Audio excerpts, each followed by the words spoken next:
Hello बच्चों। तो बच्चों, हम लोग मैकेनिकल प्रॉपर्टीज ऑफ फ्लूइड्स पढ़ रहे हैं और इसमें हम लोगों ने अभी फिलहाल फ्लूइड स्टैटिक का टॉपिक हमने किया है।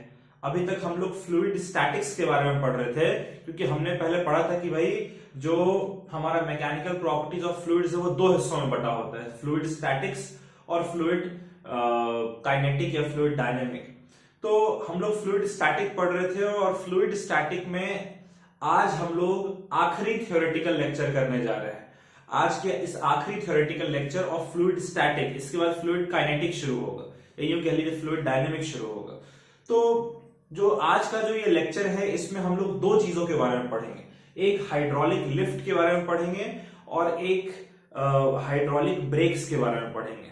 तो हाइड्रोलिक लिफ्ट और हाइड्रोलिक ब्रेक दोनों में एक बहुत सिंपल सा कॉन्सेप्ट लगने जा रहा है, जिस कॉन्सेप्ट को हम लोग कहते हैं Pascal's law of transmission of fluid pressure. ठीक है, Pascal's law for transmission of fluid pressure.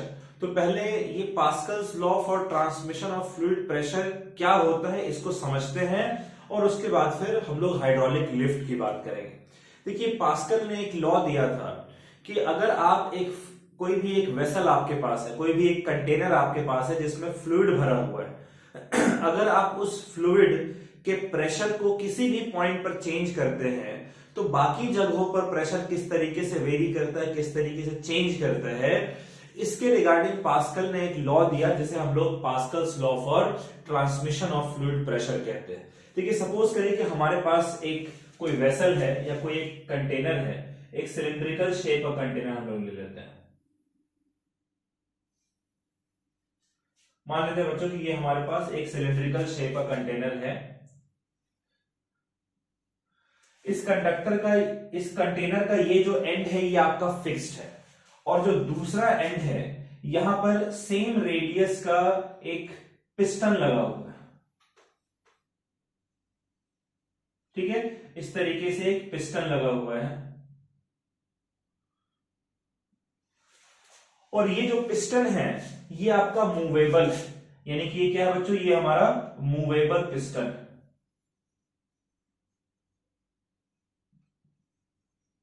आप इसमें फोर्स लगाकर और इस पिस्टन को अंदर या बाहर की तरफ मूव कर सकते हैं। और ये जो वेसल हमारा है, इस वेसल में सपोज करिए कि हमारे पास इस तरीके से फ्लूइड प्रेजेंट है। क्लियर है? इस तरीके से क्या प्रेजेंट है बच्चों हमारे पास, इस तरीके से हमारे पास इस वेसल में फ्लूइड प्रेजेंट है। ठीक है, अब सपोज करिए कि 3 पॉइंट्स हम लोग लेते हैं जहां पर कि ये हॉरिजॉन्टल लेयर फ्लूइड का यहां पर प्रेजेंट है और इस हॉरिजॉन्टल लेयर ऑफ फ्लूइड यानी हॉरिजॉन्टल वेसल में हम लोग कंसीडर करते हैं कि हमारे पास इस तरीके से मान लीजिए कि वर्टिकल वेसल भी प्रेजेंट है, वर्टिकल कंटेनर इस तरीके से प्रेजेंट है। 2 कंटेनर हम लोग मान लेते हैं, आप चाहे तो 2 से ज्यादा कंटेनर मान सकते हैं, 3 मान लीजिए, 4 मान लीजिए। ठीक है, इस तरीके से 2 कंटेनर हमारे पास प्रेजेंट है इसमें, जो कि वर्टिकली प्रेजेंट है। और अब देखिए हमें करना क्या है कि इस पिस्टन को, अभी फिलहाल ये पिस्टन यहां पर है, इसमें हम मान लीजिए कि F अमाउंट ऑफ फोर्स लगाते हैं। अगर आप इसमें F अमाउंट ऑफ फोर्स लगाकर इस पिस्टन को अंदर की तरफ पुश करेंगे तो आपने लगाया है फोर्स पिस्टन पर, और पिस्टन जो है वो सबसे पहले उस फ्लूइड के ऊपर फोर्स लगाएगा जो कि इस पिस्टन के पास प्रेजेंट है। ये पिस्टन की जब अंदर की तरफ मूव करेगा तब यहां वाले फ्लूइड के ऊपर फोर्स नहीं लगाएगा, यहां पर जो फ्लूइड प्रेजेंट है उस फ्लूइड के ऊपर फोर्स लगाएगा। ठीक है, तो जैसे ही ये पिस्टन आपका अंदर की तरफ मूव करता है, जरा लॉजिकली समझिएगा कि अंदर की तरफ मूव करने पर क्या होगा, ये जो फ्लूइड है जो कि पहले यहां तक प्रेजेंट था, पिस्टन के आगे बढ़ने की वजह से अब फ्लूइड सिर्फ इसी पोजीशन तक प्रेजेंट होगा। As a result what will happen, fluid जो है इसको इस कंटेनर के अंदर इसका लेवल जो है वो राइज हो जाना चाहिए और इस कंटेनर के अंदर भी लेवल राइज हो जाना चाहिए, बाहर भी लेवल राइज होना चाहिए। ये जो राइज है फ्लूइड के लेवल में, ये इंडिकेट करता है कि प्रेशर कितना है। तो हम लोग कायदे के अनुसार हम लोग ये एक्सपेक्ट करेंगे कि चूंकि फोर्स यहां पर लगा है इसलिए यहां पर प्रेशर ज्यादा होना चाहिए और जैसे जैसे दूर जाएंगे वैसे वैसे प्रेशर कम होना चाहिए। लेकिन अभी मैंने आपको बताया कि प्रेशर का इंडिकेशन आपने पढ़ा था पिछले किसी लेक्चर में कि प्रेशर जो है आपका हाइट के ऊपर डिपेंड करता है, हाइट के डायरेक्टली प्रोपोर्शनल होता है। तो कहां पर इस फ्लूइड का हाइट जो लेवल है वो कितना है, वो बताया कि वहां पर प्रेशर कितना है। तो हम एक्सपेक्ट कर रहे हैं कि फोर्स यहां लग रहा है इसलिए यहां प्रेशर ज्यादा होना चाहिए, यहां हाइट ज्यादा होनी चाहिए, और इधर फोर्स लग नहीं रहा है इसलिए इधर आते आते तक प्रेशर कम हो जाना चाहिए। लेकिन एक्सपेरिमेंटली जब आप इस तरीके से देखेंगे एक्सपेरिमेंट करके, तो आप नोटिस करेंगे कि इस कंटेनर में और इस कंटेनर में दोनों में जो फ्लूइड में राइज होगा वो इक्वल होता है। ये नजदीक है इस कंटेनर इस पिस्टन से जहां फोर्स लग रहा है, ये दूर है इस पिस्टन से जहां फोर्स लग रहा है, लेकिन इसके बावजूद जितना लेवल इस कंटेनर में फ्लूइड का राइज होगा उतना ही इस कंटेनर में भी फ्लूइड का राइज होगा। कहने का मतलब है कि अगर दोनों में सेम लेवल ऑफ फ्लूइड का राइज है, इसका यही मतलब है कि दोनों पोजीशंस पर प्रेशर सेम है। ठीक है, आप कंटेनर को चाहे तो यहां से उठाकर ले आए, यहां ले आए, यहां भी सेम हाइट आप देखेंगे, यहां ले जाएंगे तो भी हाइट आप सेम देखेंगे। यानी हर पॉइंट पर जो हाइट है वो सेम हो रहा है, यानी कि हर पॉइंट पर जो प्रेशर है वो सेम है। और वो हाइट किसके बराबर है, जो बिल्कुल पड़ोस में, इस पिस्टन के पड़ोस में जो हाइट है ना, वही हाइट थ्रू आउट है।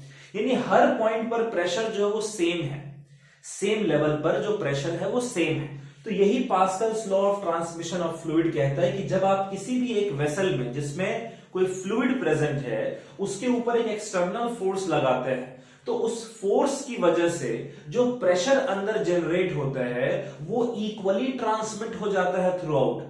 ठीक है, यानी कि जितना प्रेशर यहां पर रहता है उतना ही प्रेशर यहां तक अंत तक ट्रांसमिट होता है। ऐसा नहीं होता कि यहां प्रेशर ज्यादा और यहां प्रेशर कम है। इसी को हम लोग Pascal's law of transmission of fluid pressure कहते हैं। ये एक स्टेटमेंट क्या है कि whenever external pressure is applied in any part of fluid contained in vessel, it is equally transmitted in all direction. Her direction में ये इक्वली ट्रांसमिट होता है।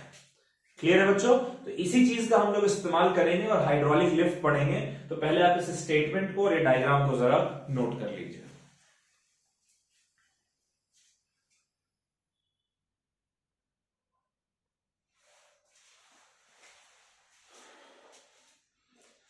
तो बच्चों हाइड्रोलिक लिफ्ट के कॉन्सेप्ट को हम लोग देखते हैं। हाइड्रोलिक लिफ्ट का जो कॉन्सेप्ट है उस कॉन्सेप्ट के लिए हम लोग Pascal's law for transmission of fluid pressure के कॉन्सेप्ट को यूज करेंगे, जो कि कहता है कि अगर हम किसी भी एक वेसल में जिसमें फ्लूइड रखा हुआ है उसमें अगर कोई एक्सटर्नल प्रेशर या एक्सटर्नल फोर्स लगाते हैं, तो उस फोर्स की वजह से जो एक्सटर्नल प्रेशर जनरेट होता है वो उस फ्लूइड में थ्रू आउट इक्वली ट्रांसमिट होता है। राइट? तो देखिए हाइड्रोलिक लिफ्ट जो है वो एक ऐसा डिवाइस है जिसका हम लोग इस्तेमाल करते हैं हैवी वेट, हैवी लोड को उठाने के लिए। देखिए जब लोड बहुत भारी होता है तो उसको उठाने के लिए आपको बहुत ज्यादा ताकत, बहुत ज्यादा फोर्स लगाने की जरूरत पड़ती है। लेकिन हाइड्रोलिक लिफ्ट के प्रोसेस के थ्रू, हाइड्रोलिक लिफ्ट के प्रोसेस के थ्रू हम लोग कम फोर्स लगाकर ज्यादा से ज्यादा लोड को उठा सकते हैं। तो उसके लिए हम लोगों को एक हाइड्रोलिक लिफ्ट का जो पूरा जो स्कीमेटिक डायग्राम आपके सामने बन रखा है, इस तरीके का एक कंटेनर और इस तरीके का एक सेटअप हमें क्रिएट करना पड़ता है। इस सेटअप में क्या है कि एक बहुत बड़ा सा कंटेनर है, एक बहुत बड़ा सा वेसल है जिसमें कि फ्लूइड भरा हुआ है, बिल्कुल ऊपर तक फ्लूइड भरा हुआ है। ठीक है, क्या बच्चों? एक बहुत बड़ा सा वेसल है या कंटेनर है जिसमें बिल्कुल ऊपर तक फ्लूइड भरा हुआ है। और इस वेसल के ऊपर के जो दो साइड्स हैं, जो दो एंड्स हैं, ये दोनों एंड्स जो हैं ये आपके ओपन एंड्स होते हैं। जब आप इसको वाटर को पूरा कंप्लीटली फिल कर लेते हैं उसके बाद आप क्या करते हैं कि ये जो एंड है इसको एक पिस्टन से आप दबा देते हैं, पिस्टन से आप इसको ढक देते हैं एक साइड पर। जो पिस्टन से आप जिस साइड पर इसको ढक रहे हैं उस साइड का जो ओपनिंग का जो एरिया है वो A1 होता है, छोटा एरिया होता है। ठीक है, और दूसरा जो एंड है, दूसरे एंड में एक प्लेटफॉर्म सा बना होता है। ये देखिए ये एक प्लेटफॉर्म, ठीक है, इसका एरिया बड़ा होता है। ये जो कंडीशन है इसमें क्या कंडीशन है कि जो A2 है यानी कि जो प्लेटफॉर्म वाला एरिया है वो बड़ा होना चाहिए then as compare to A1। ठीक है, क्लियर है लॉजिक?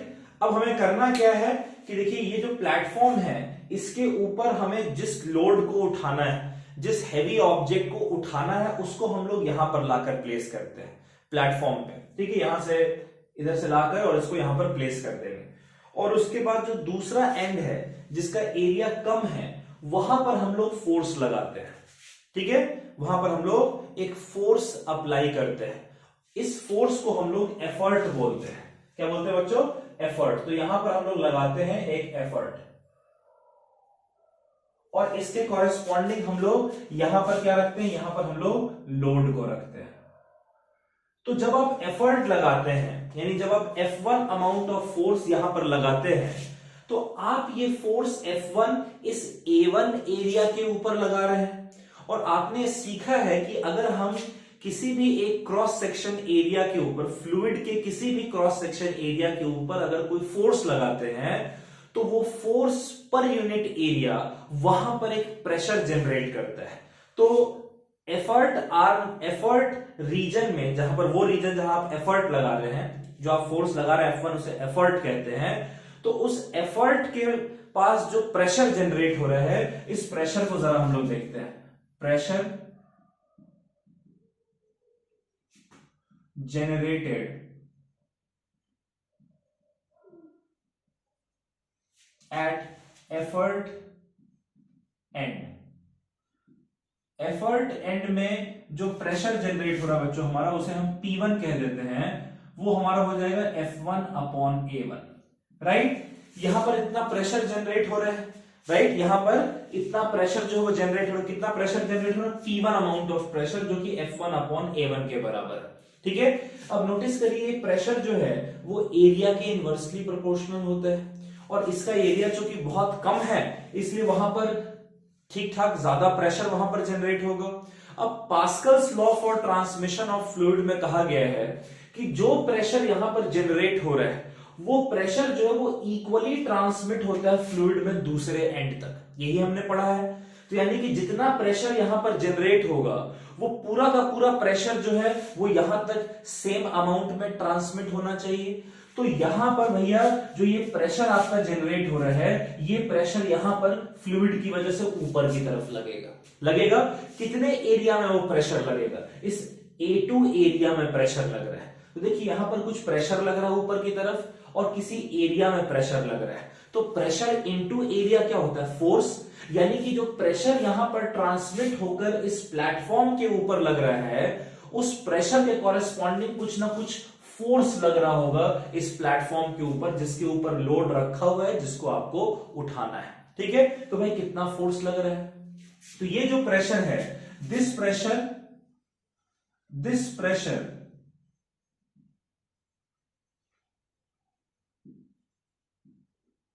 will be transmitted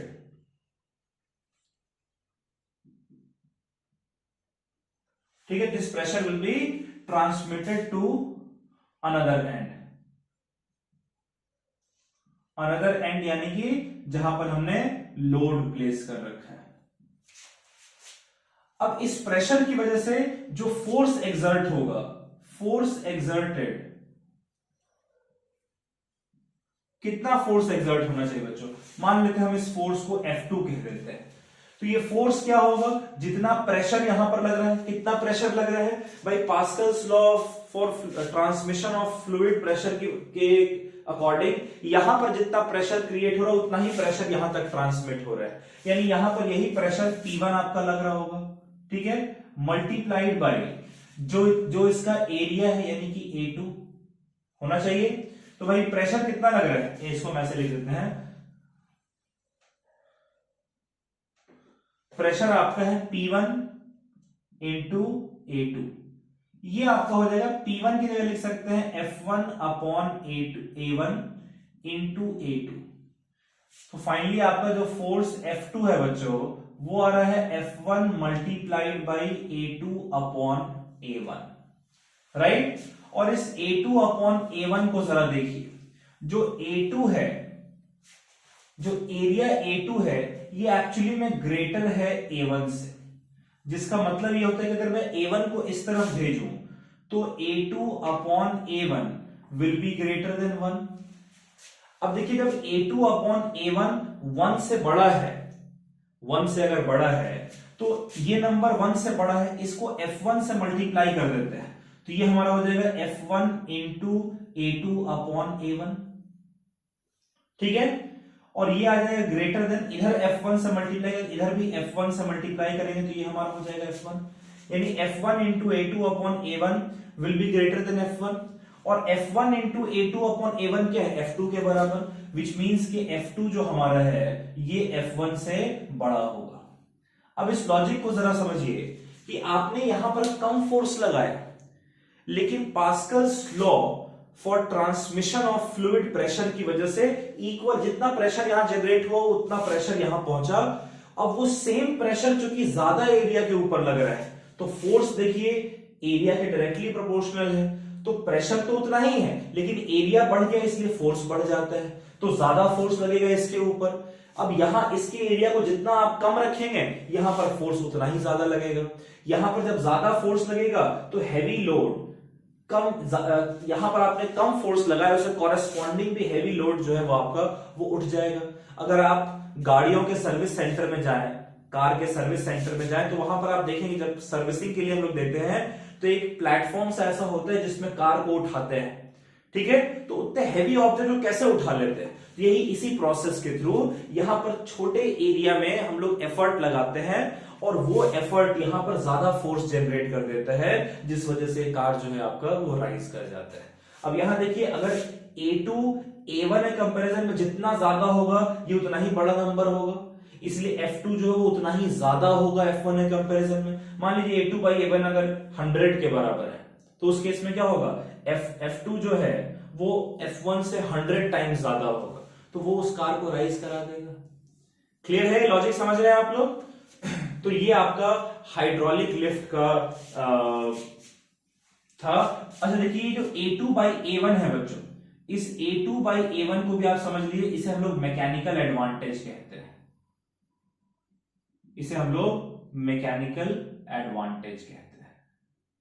ये जितना ज्यादा यहां पर फोर्स उतना ही ज्यादा उतना ही आसानी से उठ सकता है। क्लियर है? चलिए इसको आप लोग नोट कर लीजिए।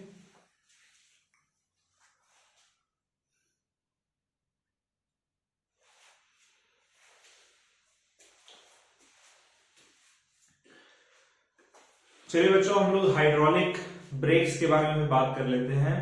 जैसे हमने हाइड्रोलिक लिफ्ट के बारे में जब हमने डिस्कशन किया था तो हमने Pascal's law for transmission of fluid pressure का इस्तेमाल किया था, उसी क्राइटेरिया को यूज किया। तो उसी तरीके से हाइड्रोलिक ब्रेक में भी सेम क्राइटेरिया जो है वो हमारा लगता है। जो गाड़ियों में जो हम लोग ब्रेक्स लगाते हैं, हम लोग ब्रेक जो पेडल पे लगाते हैं, लेकिन जो रिटार्डेशन होता है वो गाड़ी का जो व्हील्स है उसका रिटार्डेशन होता है। कैसे होता है जरा इस लॉजिक को भी आप लोग समझ लीजिए। देखिए होता क्या है कि ये पूरा पूरा स्ट्रक्चर जो हाइड्रोलिक ब्रेक का मैंने बना रखा है, जहां पर ये वो ब्रेक पेडल है जहां पर आप अपने पैर को रखते, फुट को रखते हैं और जरूरत पड़ने पर आप इसी ब्रेक को अप्लाई करते हैं, इस पर एक फोर्स लगाते हैं। जब इस ब्रेक पेडल के ऊपर आप जब फोर्स लगाते हैं तो फोर्स लगने की वजह से ये जो ब्रेक पेडल है ये आपका एक लेवर सिस्टम से कनेक्टेड होता है, और ये जो लेवर सिस्टम है ये एक पिस्टन P से कनेक्टेड होता है। क्लियर है? आपका फुट कहां पर होता है? आपका फुट जो है वो ब्रेक पेडल पे होता है। जब आप ब्रेक पेडल पर एक फोर्स लगाते हैं तो ये ब्रेक पेडल जो है वो इस लेवर सिस्टम को अंदर की तरफ पुश करता है, और ये लेवर सिस्टम आपका कनेक्टेड होता है किससे? एक पिस्टन P से कनेक्टेड होता है। इस फोर्स की वजह से, ब्रेक पेडल पर फोर्स लगने की वजह से लेवर सिस्टम इस पिस्टन को अंदर की तरफ पुश करता है। अब समझिएगा बच्चों, ये पिस्टन जब अंदर की तरफ मूव करेगा तो कुछ फोर्स लग रहा है तभी मूव कर रहा है। वो फोर्स जो है वो फ्लूइड के ऊपर लगेगा, और इस लेवर सिस्टम में कुछ एरिया है तो फोर्स पर यूनिट एरिया कुछ ना कुछ प्रेशर जो है वो यहां पर जनरेट होना चाहिए। ये जो पिस्टन P हमारा प्रेजेंट होता है, ये जिस सिलेंडर में प्रेजेंट है उसे हम लोग मास्टर सिलेंडर कहते हैं। क्या कहते हैं? मास्टर सिलेंडर कहते हैं। तो जैसे ही आपने यहां पर फोर्स लगाया, ये पिस्टन मास्टर सिलेंडर के अंदर मूव करता है, और ऐसा होने की वजह से वहां पर एक प्रेशर जनरेट होता है। अब ये जो प्रेशर आपका जनरेट हुआ है, ये प्रेशर ट्रांसमिट होगा इक्वली, और वो प्रेशर कहां पहुंचता है, ये पिस्टन P1 और P2 पिस्टन तक पहुंचता है। ये पूरा फ्लूइड यहां तक प्रेशर ट्रांसमिट करके और P1 P2 पिस्टन जो यहां पर प्रेजेंट है वहां तक पहुंचता है। और देखिए ये प्रेशर इस पिस्टन P1 और P2 पिस्टन के ऊपर जो प्रेशर लग रहा है वो किसी न किसी एरिया के ऊपर लग रहा है। तो भाई प्रेशर इनटू एरिया क्या होता है, फोर्स। यानी कि आपने फोर्स यहां पर लगाया जिस वजह से ये पिस्टन मास्टर सिलेंडर के अंदर मूव करता है, इसके अंदर जो फ्लूइड रखा हुआ है उस फ्लूइड के ऊपर एक प्रेशर एक्सर्ट होता है। Pascal's law for transmission of fluid pressure के थ्रू वो प्रेशर आपका ट्रांसमिट होकर पिस्टन P1 और P2 तक पहुंचता है। अब जब पिस्टन P1 और P2 के ऊपर कुछ प्रेशर लग रहा है, उसका कुछ एरिया है, यानी एक तरीके से ये फ्लूइड उस पिस्टन के ऊपर कुछ ना कुछ फोर्स लगा रहा है। अब जब ये फोर्स पिस्टन P1 और P2 के ऊपर लगेगा तब ये दोनों पिस्टन जो है बाहर की तरफ मूव करेंगे, और जब ये दोनों पिस्टन बाहर की तरफ मूव करते हैं तो ब्रेक शू जो है वो आपका कंप्रेस होता है। और जब ब्रेक शू आपका कंप्रेस होता है बच्चों, तब वो व्हील्स के ऊपर एक फोर्स एक्सर्ट करते हैं, एक रिटार्डिंग फोर्स एक्सर्ट करते हैं, और वो रिटार्डिंग फोर्स जो है वो व्हील के मोशन को अपोज करके उसे रेस्ट पे ले आता है। अब देखिए जैसा आप लोगों ने हाइड्रोलिक लिफ्ट वाले केस में पढ़ा था, यहां पर जो आप फोर्स लगा रहे हैं वो कम एरिया के ऊपर लगा रहे हैं, इसलिए ज्यादा प्रेशर एक्सर्ट हो रहा है, और वही प्रेशर ज्यादा एरिया के ऊपर लग रहा है, इसलिए ज्यादा फोर्स एक्सर्ट हो रहा है। तो आपने यहां पर कम फोर्स लगाया, लेकिन उसे कॉरेस्पॉन्डिंग P1 P2 पिस्टन के ऊपर फोर्स ज्यादा लग रहा है, और ज्यादा फोर्स लगने की वजह से ब्रेक शू जो है वो जब कंप्रेस होते हैं, व्हील के रिम के कांटेक्ट में आते हैं, तब वो ज्यादा रिटार्डिंग फोर्स एक्सर्ट करते हैं, जिस वजह से जो व्हील का मोशन है वो बहुत क्विकली अपोज होता है and it comes to rest. ठीक है, तो थोड़ा सा मैंने इसको यहां पर एक्सप्लेन किया है, इसको आप लोग नोट कर लीजिएगा, ये डायग्राम बना लीजिएगा। हाइड्रोलिक लिफ्ट और हाइड्रोलिक ब्रेक जो है वो एक इंपॉर्टेंट टॉपिक था, कॉमन टॉपिक है जो कि आपके एग्जाम में पूछा जाता है, तो इसको जरूर अच्छे से पढ़ लीजिएगा बच्चों। ठीक है, तो चलिए आज का लेक्चर हम लोग यहीं पे समाप्त कर रहे हैं। जो नेक्स्ट लेक्चर होगा हमारा, उसमें हम लोग एक नए टॉपिक के साथ मिलेंगे। तब तक के लिए bye bye, take care, stay safe. और अभी तक हमने जितना कुछ भी पढ़ा है, हमने फ्लूइड स्टैटिक में सब कुछ पढ़ लिया है। ठीक है, अब जो हमने पढ़ा है उसको आप एक बार जरूर पढ़ लीजिएगा, तो आपको ज्यादा अच्छे से समझ में आएगा। ठीक है बच्चों, चलिए बाय बाय।